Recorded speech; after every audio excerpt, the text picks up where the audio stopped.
Hello. Yeah. Okay.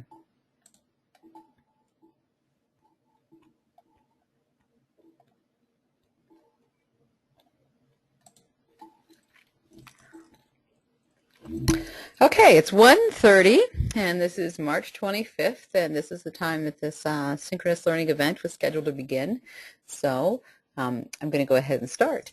This is a synchronous learning that's attached to Comm 101, Fundamentals of Public Speaking, and today we're going to be moving forward in our discussion of some of the different concepts that are embedded in this course and the outcomes that you'll be demonstrating your understanding of those concepts in the speeches. So today we're going to look at some concepts and also speech assignments. We're going to pull in information from the course and some outside sources that I've brought and kind of lead a discussion about what's going to be happening next. So my name is Rebecca Bishop, and I've been teaching this public speaking class online now for, I don't know, maybe 3 or 4 years.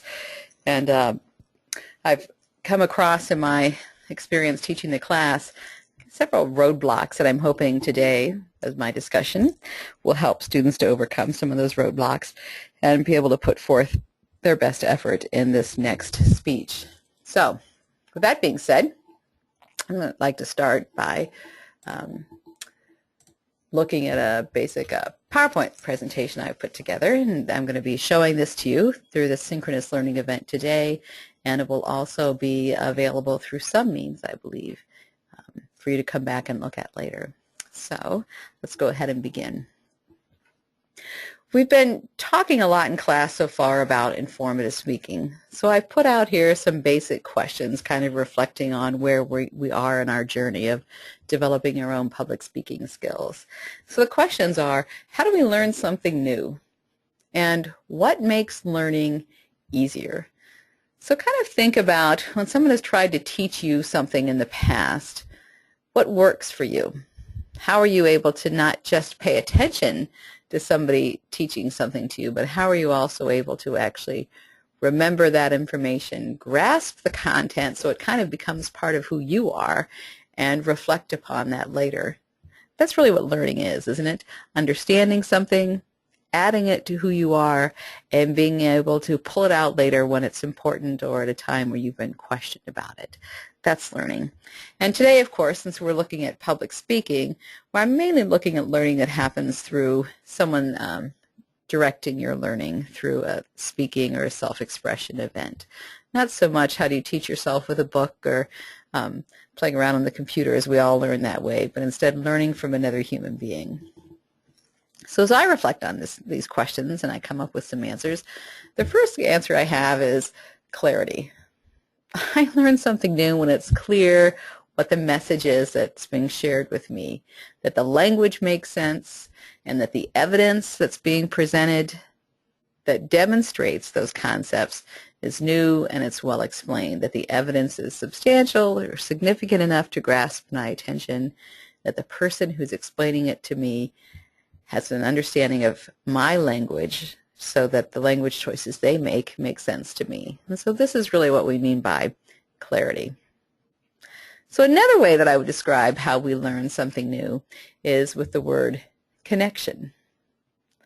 I'm sure you can all think of times where someone's trying to teach something to you and it just doesn't seem to be of significance. So you don't really find or understand why you're there or why you're listening to it or why you would want to listen to that.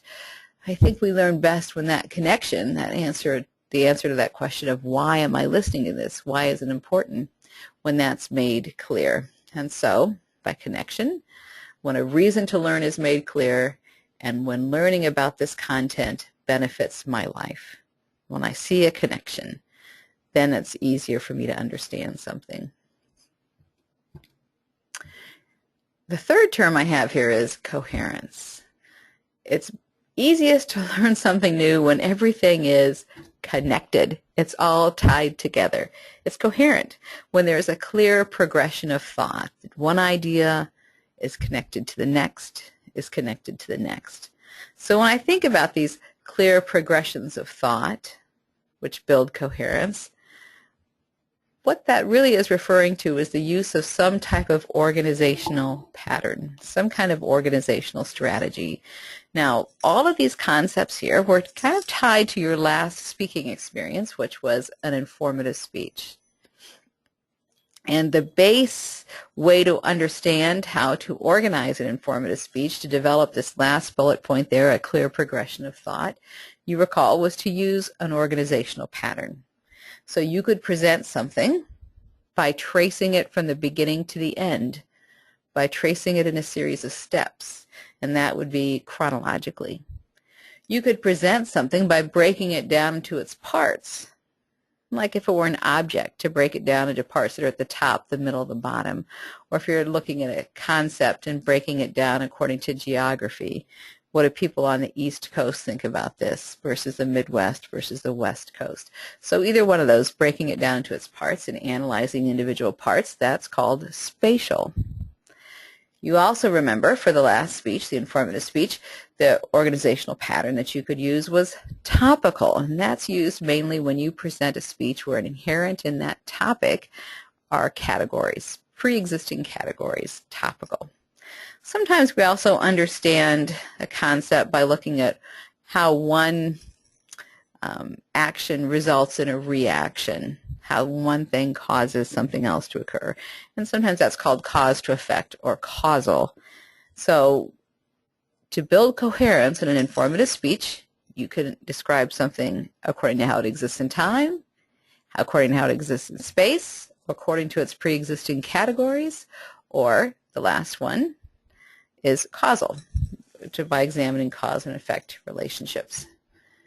So in thinking of an informative situation, and if you're interested, we can look at Lucas on page 309.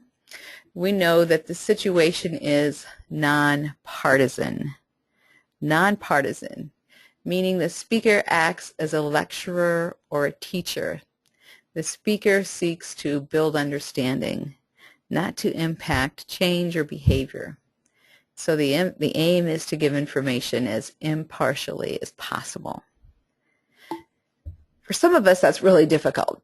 Many of us have opinions, and the more experience we have in the world and the more perhaps difficulties we've overcome or the more ideas that we've examined, we are likely to hold on to those opinions ever stronger. And so sometimes it's difficult to give an informative speech because the goal is impartiality, that the audience doesn't want to know your opinion on the topic. They just want to understand the topic. So if you kind of fit into that boat where it was hard for you to give the informative speech impartially, you might perhaps like this next speech assignment a little more, because this next speech assignment speaks to this notion of persuasion. So of informing, going back, if informing, the informative situation, speaks to a notion of being impartial, to just building understanding, a persuasive speaks to what? Well, sometimes we think of it as a persuasive speech is motivational. Something that's motivational reminds the audience of a shared value. It empowers the audience to feel in charge of their destiny. Oh, I'm so motivated to make this change in my life. Recently I've really been trying to cut out processed sugar because I'm motivated now to make that change because I've realized the negative implications of too much sugar in my diet. So that I feel empowered, motivated. I've always known sugar is bad, but I don't know, for some reason, something I read somewhere motivated me to take control of that. Motivation reinforces that a belief is true. The message resonates effectively in a motivational speech. Now that verb resonates, that's kind of a nice word, I think. And I think when I hear resonate, I think of a drum, that you hit the drum on the top, on the head of the drum, and that sound resonates through the cavity or the hole inside the drum, and it bounces off of the frame of the drum. And if the drum is larger and that cavity is bigger, the sound gets louder. I think of a bass drum, the great big bass drum, or a timpani drum versus a smaller hand drum like a conga drum, and the noise is so much louder. Well, that's kind of what motivation is referring to, that when you give a motivational speech, your reminder that this idea is true, that I am in control of this idea, resonates sometimes very loudly. That's motivation. So, students often think, well, persuasive speaking is motivational speaking. Sometimes students equate persuasion with argumentation. Now, argumentation really means to refute, to disprove another point of view. It's to be refuting the, sometimes we say, opposition when we're talking about debate. So refutation, to disprove another point of view, is argumentation, which is a type of persuasion. Argumentation finds fault with the existing way of doing things, or the status quo. That says the way we've been doing things so far isn't good enough. It's causing us problems, or perhaps it's based on a fallacious idea. It's false in nature. Motivation and argumentation are often terms we are presented with when we talk about persuasion. So persuasion, and this definition comes from Lucas, is the process of creating, reinforcing, or changing people's beliefs or actions.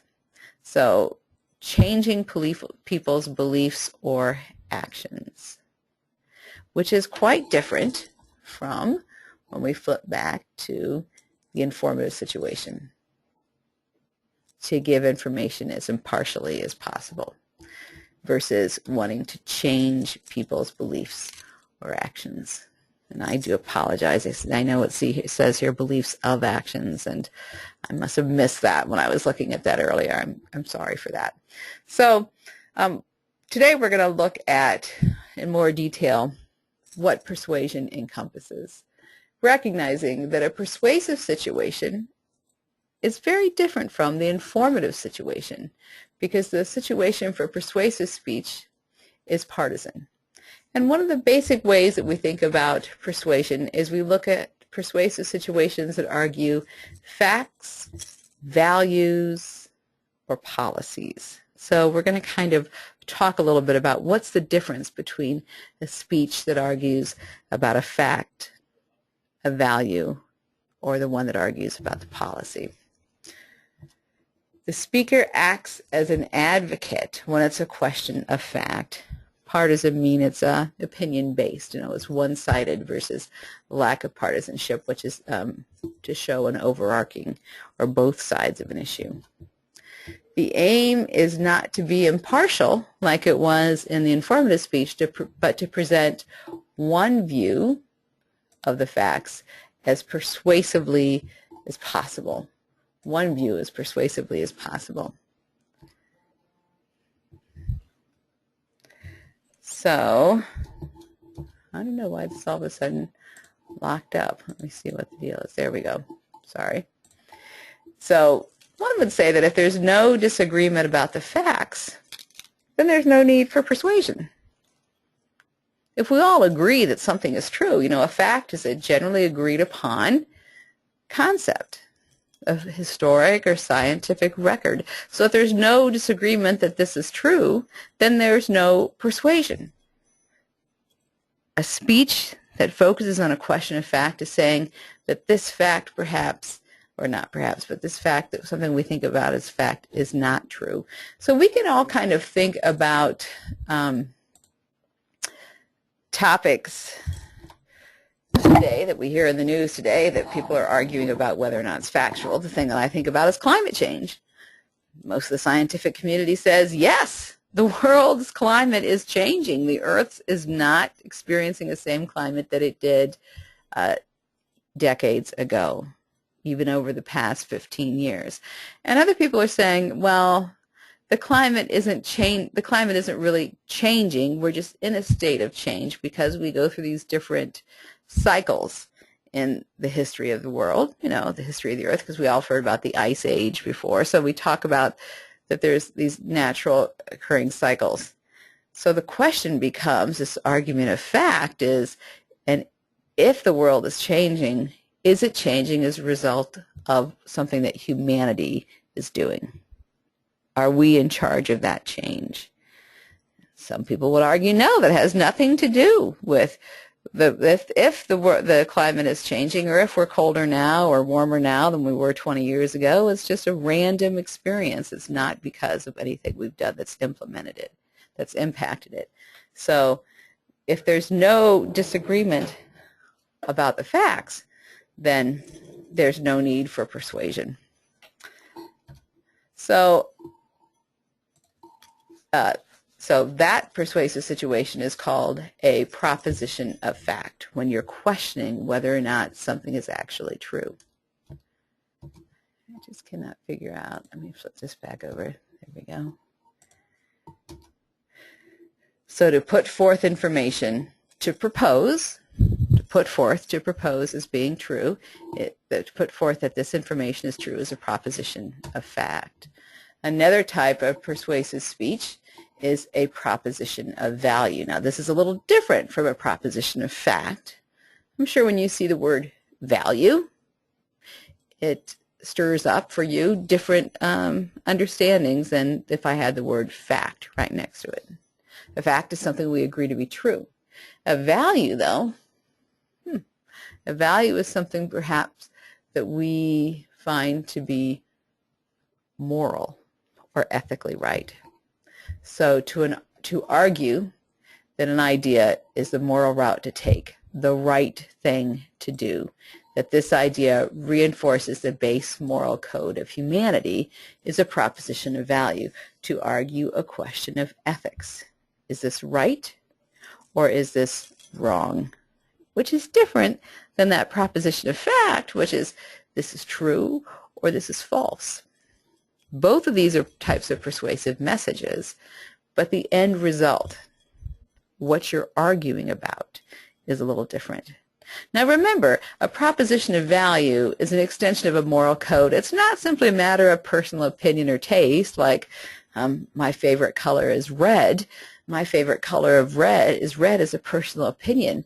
If I said that red is the most significant color, or red is a color of passion, that's still a personal opinion. It's not a matter of value, whether red or right is right or wrong.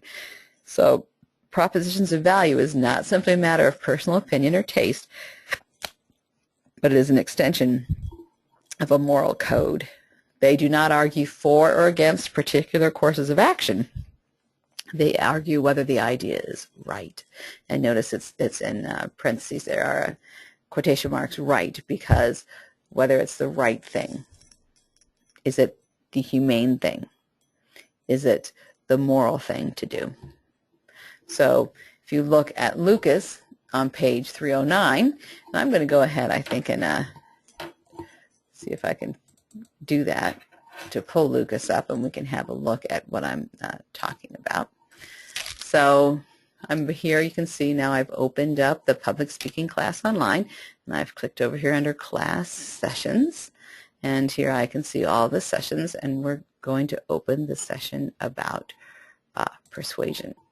I'm hoping many of you have figured this out already, but just in case you haven't, we're going to kind of review through this. So I will click on the art of public speaking right there, and this will launch the content for from the book.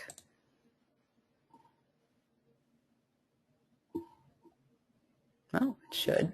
Maybe I've covered it up here. I'm going to try this one more time.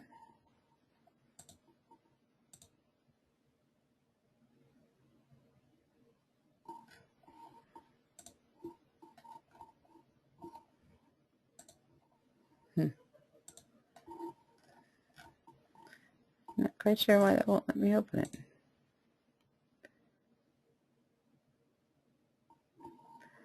Let's try something else.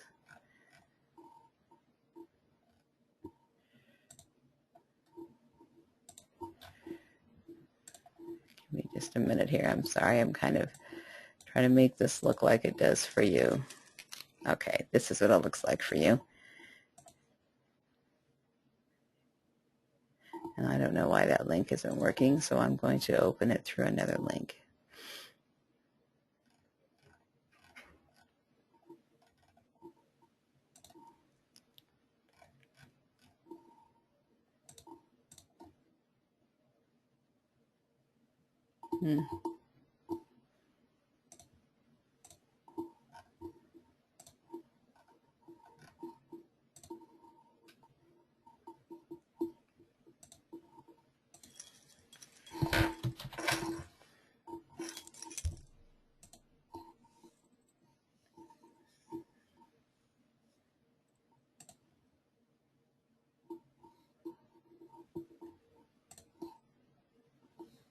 Since I can't get through that link, I'm trying to find another way to check into the content. That's really frustrating.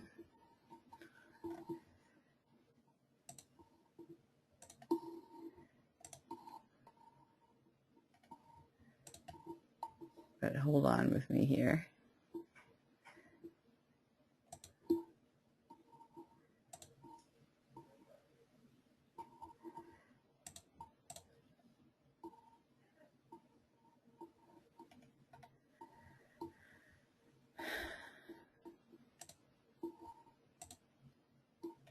Okay. Shoot. Let's see if that'll let me. Okay. Here we go. So we were talking about a proposition of value, Lucas, page 309. So let me go back and see if I can get to page 309.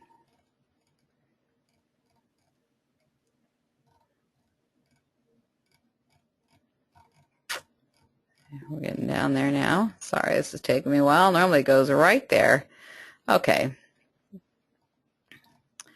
Propositions of value.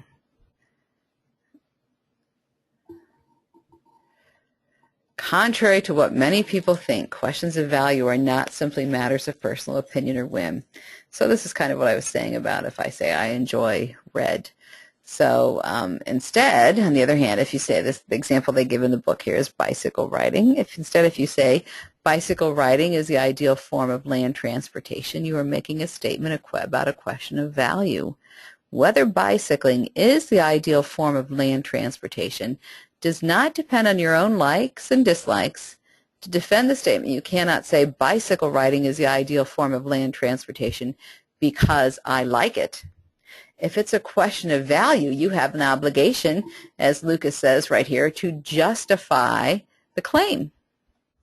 So the first step is to define what you mean by an ideal form of land transportation. Do you mean a mode of transportation that gets people where they want to go as fast as possible, that's relatively inexpensive, that's fun, that's non-polluting, beneficial for the user?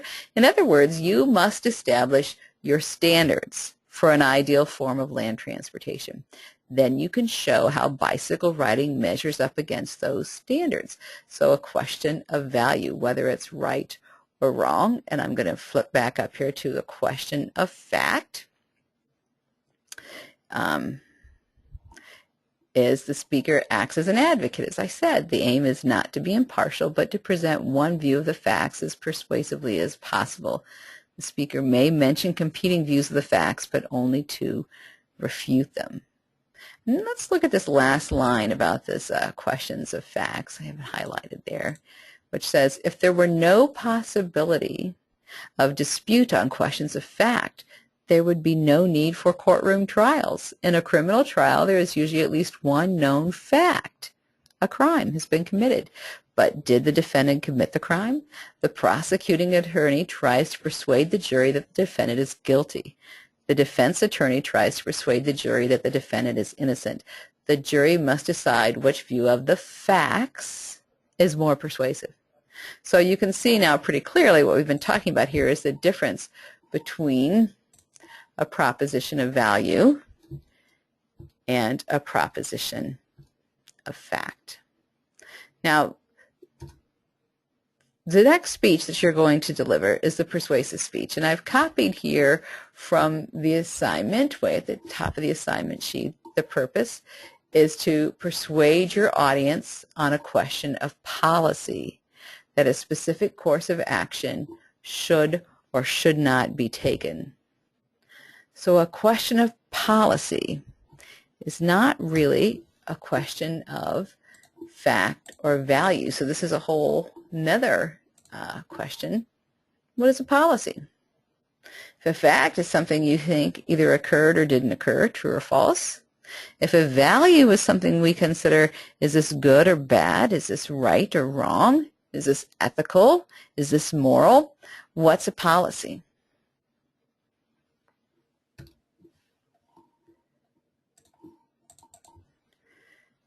And how is this policy different from a proposition of fact and a proposition of value?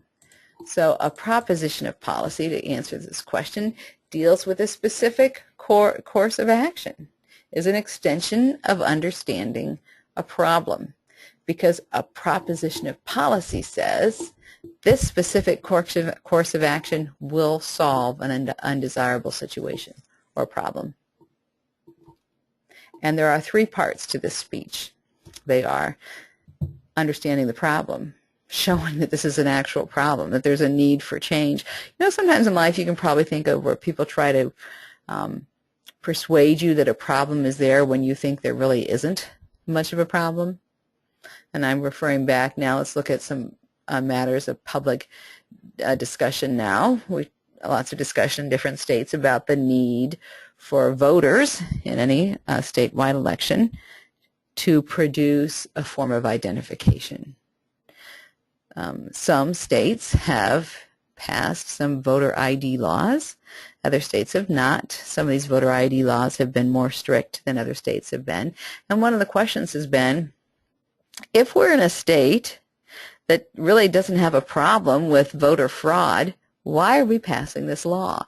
Are we creating a problem that doesn't exist? Are we arguing for a policy to deal with or to benefit a problem when we don't really have a problem? So if you're going to argue a proposition of policy, the first thing you have to do is say, yes, we do have a problem. There is a need for change, and you have an obligation as a speaker to explain to us what that problem is. So the second part to this speech is the plan, and that's the policy, the specific course of action. How will this plan make the problem less significant? How will it make the problem go away or be minimized? And then your third obligation in a proposition of policy speech is the practicality stage. Will this plan solve the problem, or will it actually create new problems? Can you demonstrate in some way that this plan will actually benefit us? And then will that benefit, the benefiting the problem, outweigh the costs of the plan? So I'm going to try this again, see if I can get back to Lucas on page 309. We can see questions of policy. Questions of policy arise daily in most everything we do. At home, we debate about what to do during vacation, whether to buy a new television, which movie to see on the weekend. At work, we discuss whether to ask for a raise, what strategy to use in selling a product, how to improve communication between management and employees. As citizens, we ponder whether to vote for or against a political candidate, what to do about airport security, how to promote economic growth. And all of those are questions of policy because they deal with specific courses of actions. They're not just whether this is right or wrong or whether this is true or false, which is questions of value and questions of fact. It's, is this course of action going to make something better? So questions of policy always go beyond questions of fact or value to decide whether something should or should not be done. So this next speech that you're presenting is a proposition of policy. So you have to choose a policy, a specific course of action. You're not giving a speech that's just motivational, as in feel good and you can change your life, right? Just reminding us of something we already know to be true. This persuasive speech isn't just refuting the other side or refuting the opposition, which is argumentative, an argumentative speech. This persuasive speech, this particular assignment, is that you have to choose a policy. Those other two types of understanding persuasion, motivation and argumentation, they are legitimate forms of persuasion, but they're not this assignment. So in this assignment, you've been given this particular type of persuasive speech. Keep that in mind as you're choosing your topic. Students so often come with topics that don't meet in this, fall within this question of policy, part of the assignment.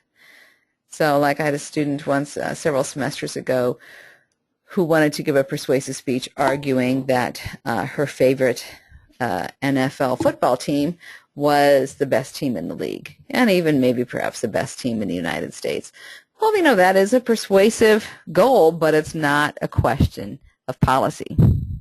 So you have to choose a topic that's not just persuasive, but is policy driven. I'm hoping that now that I've gone over and over this, that's kind of setting the tone for you, or setting the parameters for you of how we are going to plan this speech. So going back to this proposition of policy, 3 parts of the speech: the need for change, the plan, and the practicality.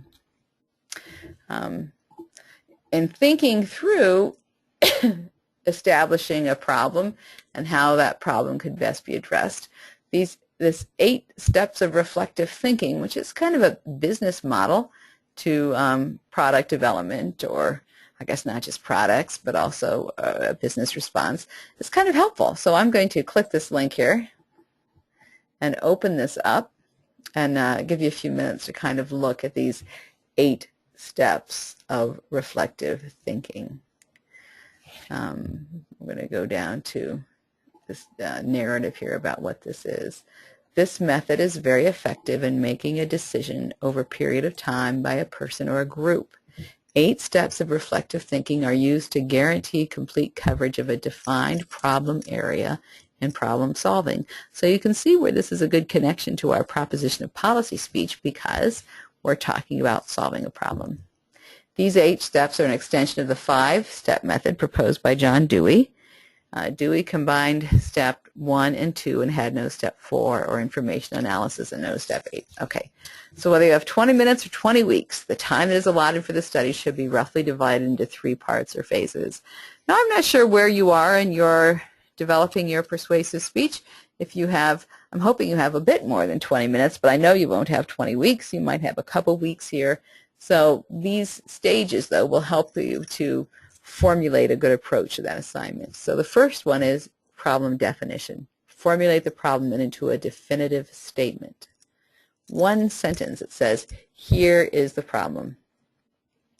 Define any terms that might be misunderstood or misinterpreted into some type of a working glossary, or these would be terms that you would have to share with the audience for them to understand the problem.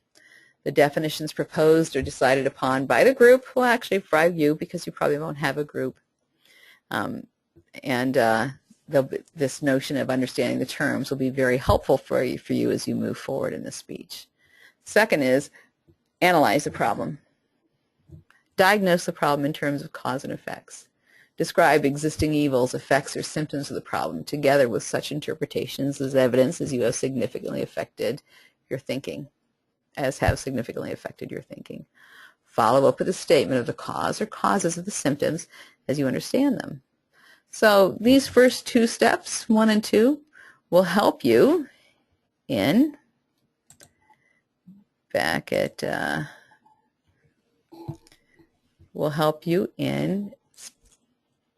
building the first main body point of your speech, which is the need for change, understanding the problem, right?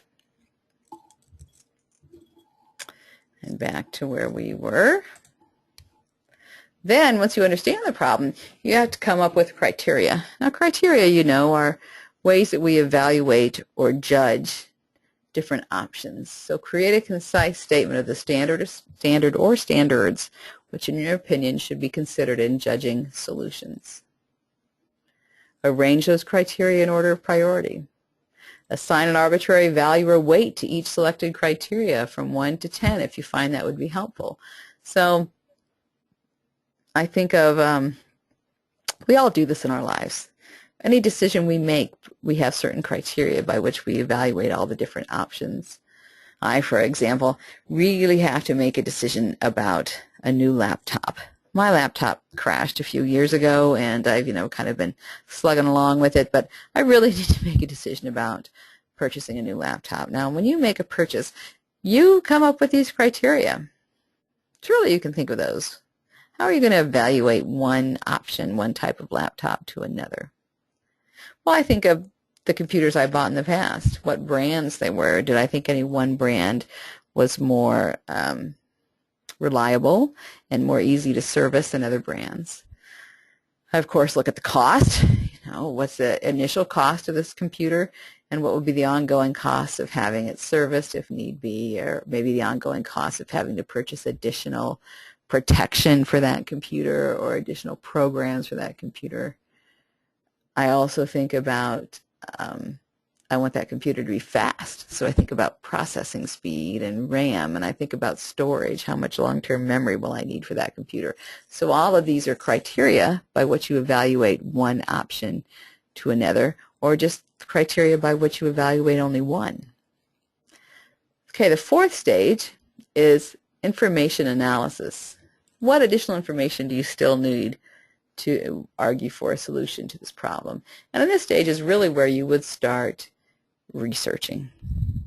Maybe I would compare different computers. I'd read reviews of different computers from sites or publications that are in the business of reviewing technology. So I would ask different people who had different computers. I might ask somebody I work with here at Ivy Tech, people in the IT department. I might say, if you had to buy a computer for your use, is there a brand you would buy, or what would you not buy? So analyzing the information now comes up with 5 proposing the solutions. So if your topic, I guess what I'm saying as I walk through this, is if the topic that you're interested in dealing with, if you don't know what the best solution is yet, that's okay. Just figure out what's the problem that you're thinking we need to solve to come up with what do you think is the solution that will address the problem.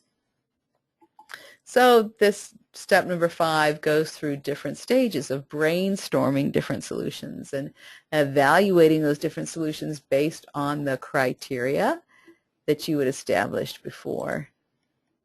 So you'd probably spend a lot of time choosing a solution and making sure the solution that you're arguing for, which is a plan, really solves the problem. So the next step is selecting the solution.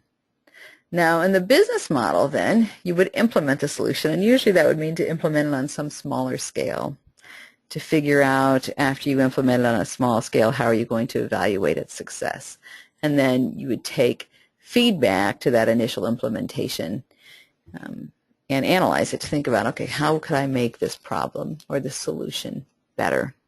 So even though I don't think you're going to be implementing many solutions for this class, you could be researching, like this notion of voter ID that I was talking about earlier. You could be looking at different states to see the different states that have implemented voter identification laws. How has that impacted their elections? Have more people or fewer people gone to vote in those elections? Have there been any new roadblocks that have been brought up as a result of these voter ID laws, or have those roadblocks been minimized? So even though you're not implementing the solution yourself, you could certainly be researching how other states or other solutions have been tested before you would decide whether or not you think that this is a good solution to the problem here in your community, in your state. So I think it's helpful to, as you plan your proposition of policy speech, to kind of look through that website. The link is right there that I just gave to you, to go through these 8 steps of reflective thinking. Okay, more specific details about this speech assignment is that you need to have 4 sources. 4 sources are required for this speech presentation. That means 4 individual sources. It couldn't be 4 editions of the same source. Like it couldn't be 4 different editions of Time magazine. It would have to be Time magazine and the New York Times and the Indianapolis Star and talking with somebody in the field. It's 4 different sources. And of course, you're going to evaluate these sources applying the terms that were discussed earlier in this class. Consider the legitimacy, the recency, how recently has it been published, the credibility, the balance, and the accuracy of the sources you choose. So be sure that you choose what this is telling you is the best sources. You don't want to fall back on any sources that are kind of questionable nature or questionable credibility. So once you're sure that those sources you've chosen are credible, that they are legitimate, information is recent, there's a sense of balance and accuracy, accuracy meaning truth-telling in those sources, then you have to own those sources in the speech itself. So in the speech, you state who the source is and why they are qualified. Not just the statistic, the fact, the quote, or the example from the source, but who the source is. So if this information came from Dr. Roberta Smith, you would have to tell me who is Roberta Smith. So she's a researcher. She's a person who studies voter attendance in the 50 states in the U.S. And she's researched and published this, and perhaps you'd tell us where it was published. So you have to give us information about that source so that we go, oh, the audience says, oh, well, you really did read something about that. Oh, well, maybe what you're saying here has some legitimacy because that person, she sounds, as my children would say, she sounds legit. She sounds legitimate. She sounds credible. So this third point here, your sources must be cited out loud in your speech, because that's how your audience lends credibility to you. They have to be written in the preparation outline where the supporting material from the source occurs, and they need to be listed in your bibliography or works cited list as well. So tell us where you got the information in the speech itself.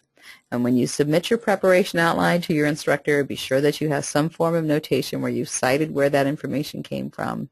And then thirdly, in your bibliography or works cited list, you detail the source. And remember, bibliography or works cited list is not simply copying and pasting the web addresses into a document. Bibliography or works cited list is more detailed information. You know, it's who published it, what was the name of the author or the editor, what date was it published on, if you found it online, at what date did you retrieve that. So this bibliography or works cited list needs to be more detailed than perhaps what you've done, maybe what you produced before, perhaps in high school or so. Okay. For some reason I can't get this to move forward. So let's see.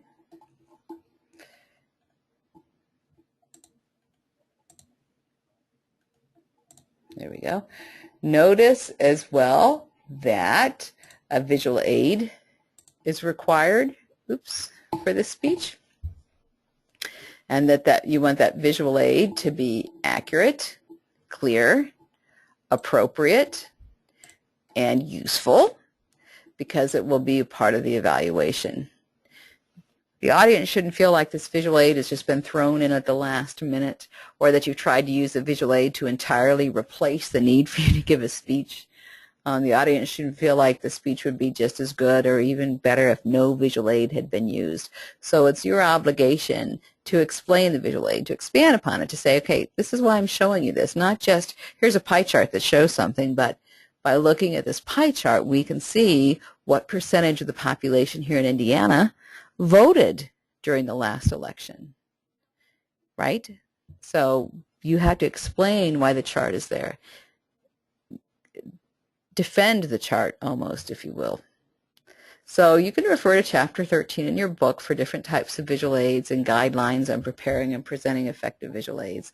Remember as well that if you're using technology, you should always have a backup plan, because technology fails us. As you know, I'm kind of experience in some ways here myself. So this speech should be delivered extemporaneously, which means that it is prepared ahead of time. And it's rehearsed ahead of time. It should be delivered with a conversational speaking style that talks naturally with us, not at us. You're not reading a script. You're talking.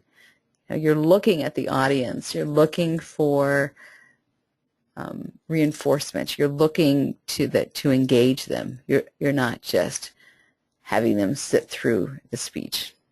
So you should have movements and gestures that are natural, that build on this sense of this conversational quality of your speech. So your gestures should reinforce what's important in the speech. Your face, your face communicates emotional associations, so we should be able to see how you feel about this topic or about this particular bit of information you're sharing, or how you think we should feel.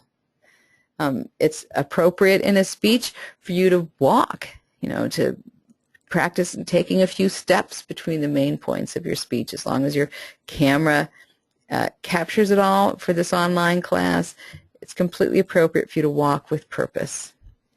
So since at least one visual aid is required, practice working with it prior to the presentation, as I said. So I'm going to show you some sample speeches now. I can get back over to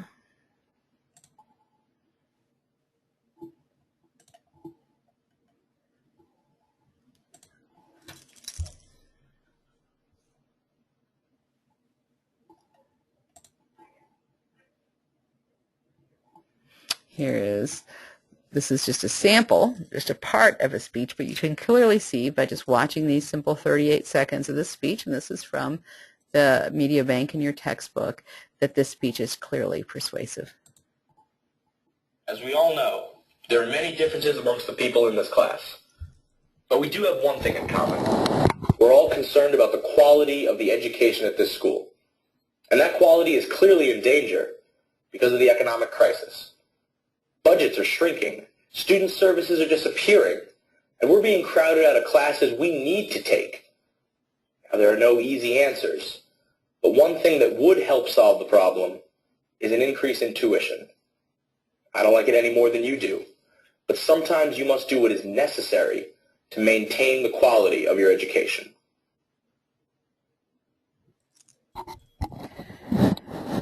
Okay, so I hope you noticed how the speaker, first of all, presented that speech. He had the note cards, but he wasn't limited by the note cards. You noticed that his hands moved, that he seemed to be engaging visually different people in the audience, that his voice was accentuating what he thought was important. You didn't feel like he was just reading a script to you, but instead he was posing an argument. And was this speech a proposition of policy? Do you think that, I know we only watched, some 38 seconds of it, but was he arguing for a specific action, which is a proposition of policy? Was he arguing that something needed to be done? And could you tell what that argument was? What was the policy that he was arguing for? Certainly it was a proposition of policy speech, and he was arguing for a change in tuition. Okay, so we're going to look at another speech now, and in Lucas, let's see if I can get back to Lucas on page 315. Lucas discusses another way of organizing a speech, which is could deal with a proposition of policy. And this speech, this sequence, so this isn't just problem or need, plan, practicality. This is a 5-step series developed by somebody here at our own Purdue University, by Alan Monroe. The motivated sequence is tailor-made for policy speeches that seek immediate action. This sequence has 5 steps, And these 5 steps mirror the psychology of persuasion. So if you will look at these now, and then I suggest if this interests you that you go back and look at this chapter in more detail on your own. So the first step, the way we know we start any speech, isn't just to say, today I'm going to talk about voting in this country, but it's to grab your attention, to grab the audience's attention. First, you gain the attention of your audience by using one or more of the methods. Remember, we looked at those in Chapter 10, relating to the audience, showing the importance of the topic, making a startling statement, arousing curiosity or suspense, posing a question, telling a dramatic story, or using visual aids. So you have to plan a way to get our attention. Trust me, if you haven't planned a way to get the audience's attention, it's not going to just sort of come to you during the speech itself. This has to be planned. And this attention getting, in my mind, similar to the speech that we just watched, this should be delivered in a very engaging manner. You should not be reading a script here. This should be by memory. Not necessarily memory of every single word, but memory of the goal, memory of the concept of what it is that you're going to talk about. Just like when you tell a story, you never tell the same story the same way to every single person. You mix it up a bit. You tell the story differently, but you still always remember the sequence of the story. That's kind of what extemporaneous speaking is. It's not memorizing exact words and exact sentences or exact language. It's memorizing concepts and the order that they come in. So this attention step should pretty much be delivered by memory. You shouldn't have to read it. The next step is need. You make the audience feel a need for change. So you can see here, this is sort of the problem. You show there's a serious problem with the existing situation. It's important to state the need clearly and to illustrate it with strong supporting materials. So here in the second step, should you decide to use Monroe's motivated sequence, is when you bring in your evidence. By the end of that step, the listener should be so concerned about the problem that they are psychologically primed to hear your solution. And that takes you to step 3, satisfaction. Having aroused a sense of need, you satisfy it by providing a solution to the problem. You present your plan and show how it will work. Be sure to offer enough details about the plan to give listeners a clear understanding of it. The fourth step then is, okay, so you've gotten their attention. You said, here's a problem. You said, here's a way to solve the problem. And now you say, imagine the future with this solution being implemented. Having given your plan, you intensify your desire for it by visualizing its benefit. The key to this step is using vivid imagery to show your listeners how they will profit from your policy. Make them see how much better conditions will be once your plan is adopted. And then the last step is when you engage the audience, the action step. Once the audience is convinced your policy is beneficial, you are ready to call for action. Say exactly what you want the audience to do and how to do it. Then conclude with a final stirring appeal that reinforces their commitment to act. So this Monroe's motivational sequence has a specific action that you want the audience to do within a specific time frame. Now that's a little different than this 3-step phase before that we were looking at, which was the proposition of policy speech that only has the need, the plan, and the practicality. You're just saying this is a good idea. But in this approach to this speech assignment, you're not asking the audience to specifically do something, right? You want their support. You want them to agree that this is the best way to solve a problem, to better a condition, but you're not saying, and within the next 48 hours, here's what I want you to do. But in the Monroe's motivational sequence, you are putting forth a specific action that you want the audience to complete.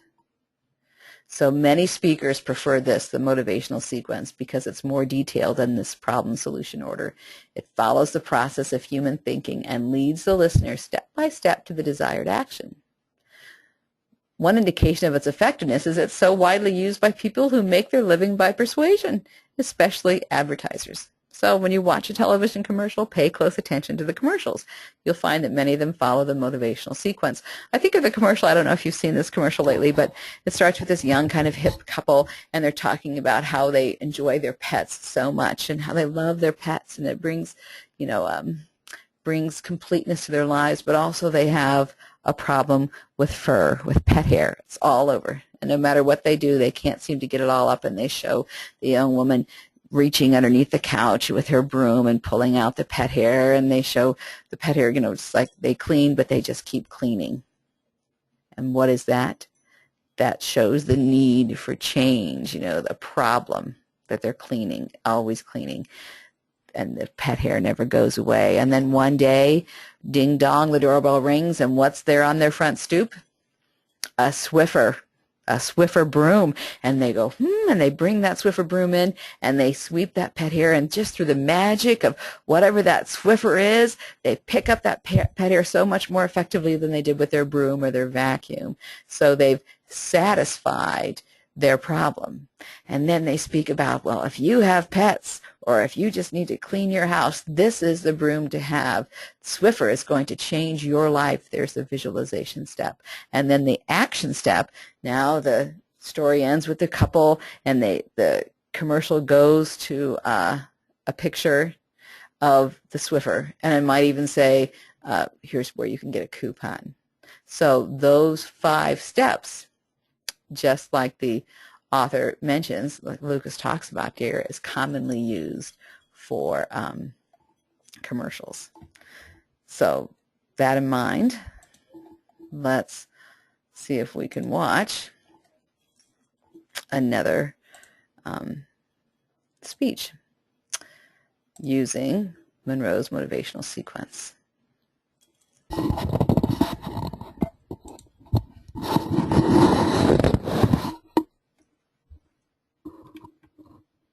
It's your constant companion. It's in your pocket, in your bag, in your hands, or against your head. Let's see what happened. I don't know why she froze up. We're going to try her again. I'm waiting for this to load, so give me just a minute here.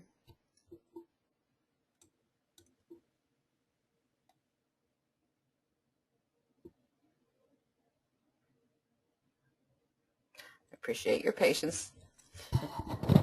This is a good example of how, not to be too dependent on technology. You have to not kind of freeze up when you realize that you may have to give that technology a little bit of time, or maybe it didn't work exactly in the classroom as you thought it was going to at home, and so this is exactly what's happening here. But I think I'm going to go ahead and try and start this again.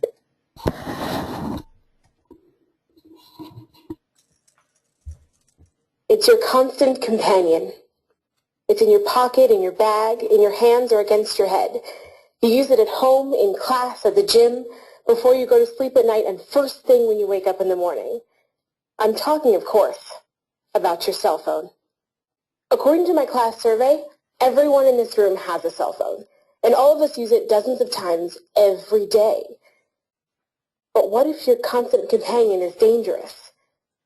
What if it's hazardous to your health? Evidence is piling up that long-term use of cell phones can lead to tissue damage, tumors, and even brain cancer. Given that there are well over 4 billion people worldwide using cell phones, we're looking at a problem of potentially staggering magnitude.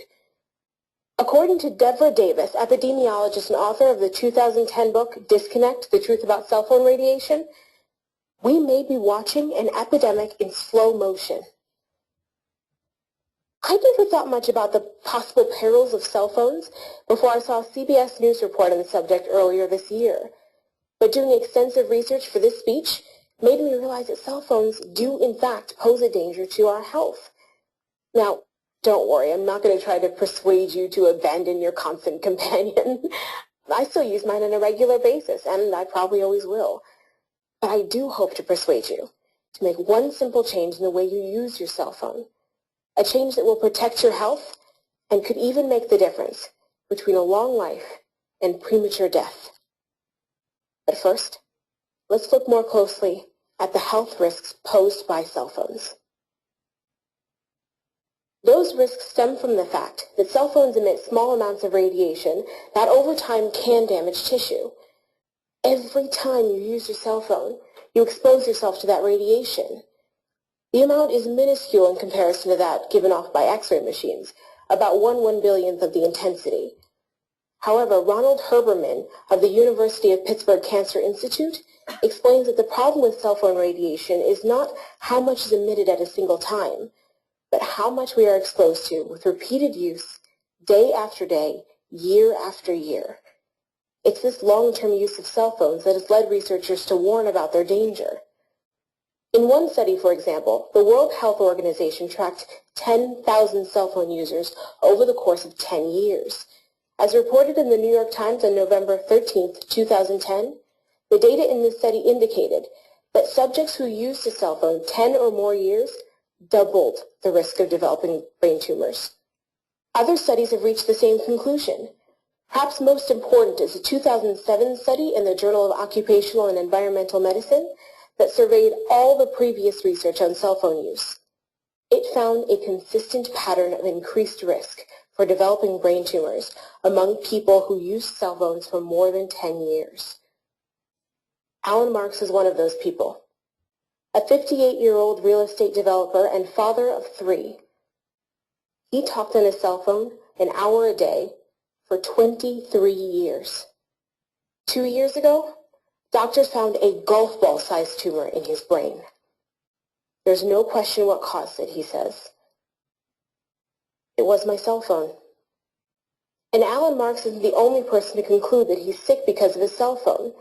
Ann Gittleman's 2010 book, Zapped, which deals at length with the health problems of cell phones, catalogs people who developed blinding headaches, dizziness, circulatory problems, nausea, and cancer from the kind of radiation emitted by cell phones.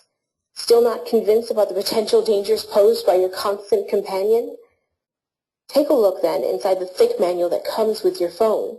You'll see that all cell phone manufacturers warn against keeping the phone right next to your body. Apple, for example, recommends keeping the iPhone 5/8 of an inch away from your body. Makers of the BlackBerry recommend that you keep their phone a full inch away. Cell phone manufacturers don't publicize this information widely, but they clearly recognize that their products are potentially hazardous. So, what's the solution? As I said earlier, it's not to stop using cell phones altogether. I still use mine on a regular basis, and I can't imagine being without it, and I'm sure you can't imagine being without yours. You can, however, take seriously the risks of cell phones and find a way to minimize those risks. Time and again, experts point out that the single most effective way to reduce the risk is not to press your cell phone against your head while using it.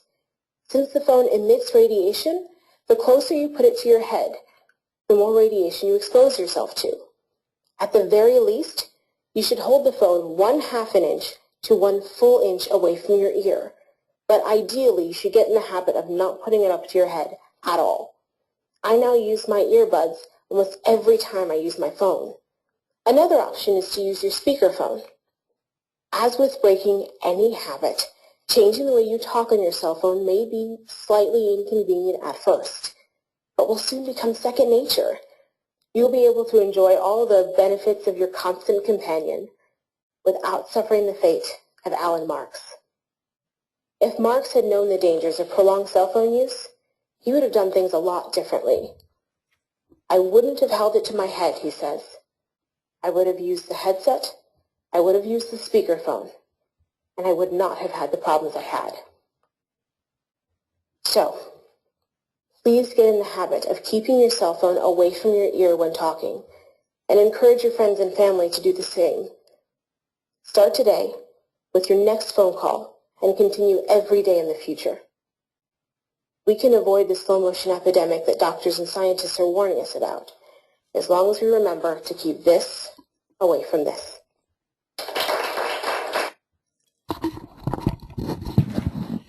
Okay, so that speech, The Danger of Cell Phones, that was presented using Monroe's motivational sequence. So Monroe's motivational sequence, takes us through, oh gee, let me go back up to where I was. I'm sorry for this, but okay, well, this will be a nice little review. Proposition of value. Okay, Monroe's motivational sequence. 5 steps. Attention. So that speaker, she got your attention by talking about how we all love our cell phones. She talked about how many students use a cell phone or own a cell phone in the class. She talked about then, secondly, the dangers of cell phones. And she brought in sources to explain what that danger was. Did you also know that she noticed that she explained the source, who this researcher worked for, and where it was published? Then she gave you a way to address that problem, to satisfy the problem. Remember, she talked about hold the phone 1/2 inch to 1 inch away from your ear. Use your earbuds. Use the speaker phone, a speaker function on your phone. The 4th step, visualization. You'll be able to enjoy your phone without putting your health at risk with these steps. In the visualization step, she also talked about how the person who thought he was ill because of his phone, had he had the opportunity, would not have used the phone in the same way. And then the action step, start right now for your next phone call.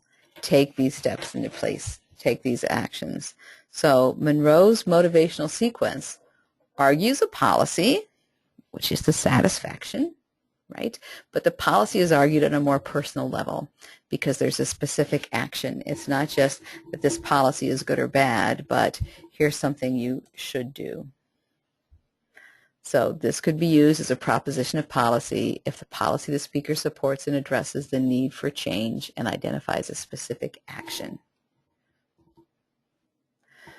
All right, so a few other questions I'd kind of like to spend just a few minutes discussing today is, how do we appeal to our audience?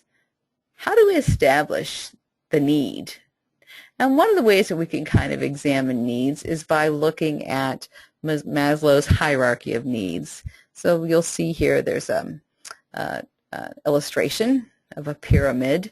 And as we look through this pyramid, this may be something you've seen before in another class. This is frequently cited in a marketing or sociology class. But what this is telling us is that our base level needs, the bottom of the pyramid, have to be met, have to be satisfied pretty consistently in order for us to be able to be concerned with our higher needs. So basic needs, sometimes these are called physiological needs. Needs refers to the needs for food, water, clothing, shelter. They're basic needs that you need as a human being to just exist. And then we have another need. Once we're sure that we can exist day to day, we have a need for safety, that we feel secure, that we're not threatened. That's the next level need. The third need, social needs. You know, we are all pack animals. We kind of come from that pack animal mentality. We need people close to us. We need to engage with other people to feel fulfilled. Friends, family, intimate partners. These are social needs.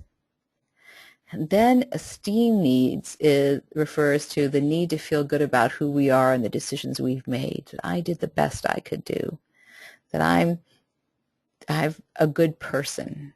That this benefited me and my loved ones and my life and my community in some way. Those are esteem needs. And then self-actualization needs, you know, it's hard to reach that top, the pinnacle of that pyramid, but self-actualization needs refers to being the best that you could be and kind of living in sort of this nirvana moment, you know, be the best you can be. I think of that old commercial, was that for the U.S. Marines, I think, be the best you can be. Those are self-actualization needs. Do put forth your best work. Give your best effort. Know that, and not just put it forth, but enjoy it. Benefit from the experience in a really emotional, even some would say physical way. That's a self-actualization need. So as you look back at this notion of establishing a need, if it's Monroe's motivational sequence you're looking at, you could talk about a shared need that we all have. So that cell phone, that we all own cell phones and we love our cell phones, you might even think, okay, well, why do we love the cell phone? At what need level? What need level does that cell phone satisfy? Remember when cell phones first came to be, so we didn't all used to have cell phones, I'm a little older than probably most of you, but I remember that when my children were in school, I didn't have a cell phone, and I kind of felt like I was going to resist this need to have this technology tied to me at every single moment. I didn't want to be harnessed by technology, so I didn't want a cell phone until one day something happened in school. I can't remember what it was. Something happened with one of my children, and they wanted to contact me, and I didn't have a cell phone number, and I wasn't home to answer the phone. And when I did get home and answered the phone and heard the voicemail message and responded, the person at school said, well, we need your cell phone number because you never know when something might happen. So the implication was, aren't you concerned about your child? This is a safety issue. My children all came to me when they got into high school and said, I need a cell phone because this is how I communicate with my friends. Cell phones serve a social need.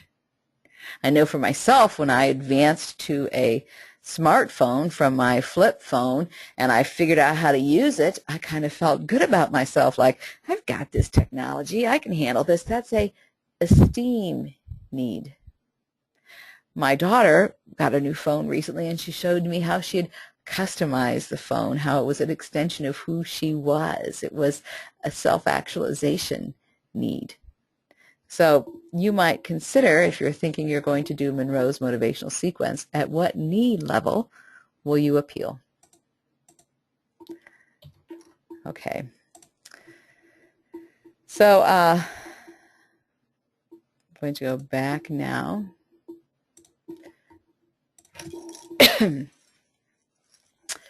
So in the book, we're back at chapter 6. I really encourage you. I know that students many times think, I've been talking since I was 3 years old or 2 years old, and I'm not uncomfortable being in front of a group of people. I can give a speech. Well, that speaks to that you have the confidence you need, and you have the basic skill that you need, which is able to talk to give a speech. But this is a class where we're giving you additional skills, and that skill, that strategy, is how to organize your speech. So you really need to read this chapter on persuasion. I really encourage you to do that. And chapters 16 and chapter 17 both deal with persuasion. I encourage you to go back and read through those chapters to make sure that you understand these concepts, and maybe to help, kind of ring a bell for you to plan an effective persuasive speech. This persuasive speech is worth 200 points, which is a full 20% of your grade in this class. So you really need to make sure that you put forth your best effort here, which is apply the concepts in those chapters 16 and 17 about persuasion. So I'm kind of scrolling back through this assignment. I wanted to make sure that we covered things that I think students sometimes miss. And we did. We talked about sources, visual aids, a works cited list, or bibliography. We talked about how to deliver this speech in an extemporaneous manner, and I think both those speeches I showed you were good examples of that. So I think that wraps up everything I was going to talk about today. There's plenty more in the book to help you understand persuasion, but I think on top of that, by sitting through this synchronous learning event and reviewing some of the things that I've showed you here, that you should be well prepared now to plan a persuasive speech that meets the persuasive situation. It's not just a proposition of fact, not a proposition of value, but a proposition of policy. I would be happy to answer any questions that anyone may have about what I've covered. My email address is, I'm going to go ahead and see if I can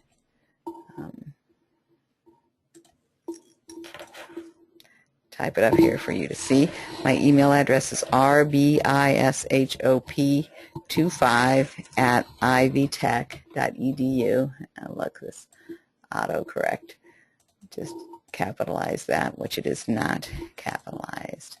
And my name is Rebecca Bishop, and I am in Ivy Tech Region 3.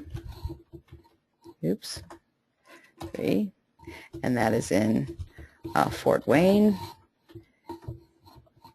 and we serve the northeast corner of the state. So I encourage you, if you have any questions and to follow up with me, please send me an email. I hope to see you back here on the next synchronous learning event, where we'll may touch upon a little more about persuasion, but then we'll be talking about characteristics and obligations for the characteristics of special occasion speaking and obligations a well-prepared speaker needs to meet in order to deliver an effective special occasion speech. So fake it till you make it. Your future starts in public speaking with what's in your head and the thoughts that you give yourself. So remember, you need to be telling yourself, I got this. I got this. All you need to do is apply the concepts here.